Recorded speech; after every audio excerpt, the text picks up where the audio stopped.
groove back and easing back into the workout mode can be really hard. I know it was tough on me. So here to help us today is fitness expert Sara Haley with some great moves for those moms who are just getting back to it. Thanks for joining us. Thank you for having me. So what are your number one moves for moms?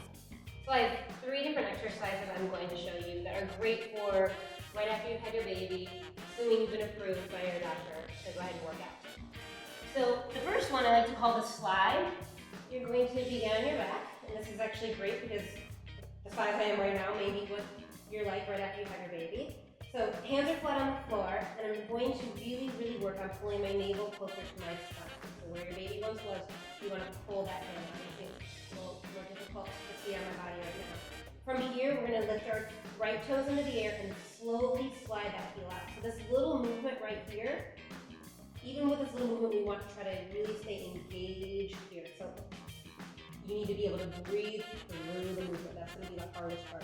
Can you inhale, exhale? Obviously, I am because I'm talking, and still have that control and keep everything engaged. Number 2, also going to work the glutes. So you're going to get a little butt action in here. Hands flat on the floor. We're going to lift up. Squeeze the cheeks together, pulling that navel to your spine, and slowly manipulate through the back, vertebrae by vertebrae, coming all the way back down. Taking your time, starting here. Maybe you'll be able to even eventually work your way up to one leg in the air. And then obviously switch legs. And then our last exercise, my all-time favorite, that you need to be very conscious about easing your way into it. On all fours, starting on your knees, please, and then eventually making your way up to your toes, adding a little variation on the forearms here, starting with maybe 15 seconds a day and eventually making your way up to a minute. But the key is to take your time.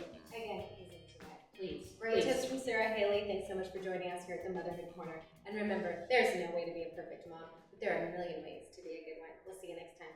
Join the conversation on Facebook, Twitter, or Pinterest.